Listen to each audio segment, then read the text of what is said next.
Il m'a dit, Daniel, ne crains rien, car dès le premier jour où tu as eu à cœur de comprendre, avant même la prière, avant même le jeûne, avant même d'aller t'enfermer dans la chambre, tu décides toi-même. Tu décides d'être à l'écart, d'éteindre le téléphone, de t'écarter de tes amis, d'abandonner YouTube, d'abandonner Instagram, d'aller seul, loin de ta famille, seul avec Dieu. Tu n'as pas encore fait ça. Mais tu as envoyé un signal au ciel. Yeah! Il y a un signal qui est monté au ciel.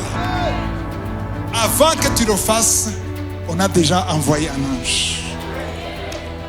Dès le premier jour, pas dès le premier jour de la prière. Non, le premier jour où tu as eu à cœur, le jour où tu as eu la révélation de t'humilier devant ton Dieu, tes paroles ont été entendues. En fait, ces paroles ont été entendues avant de les prononcer.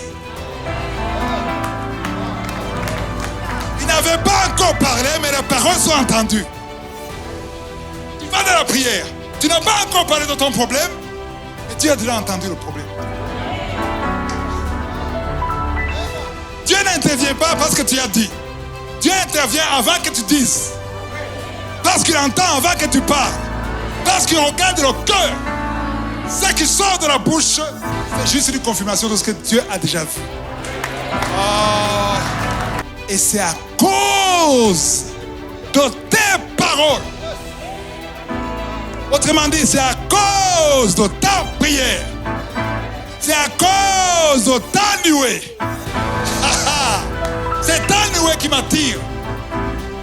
Chaque fois que tu pries, chaque fois que tu adores Dieu, seul, il y a un signal qui monte au ciel.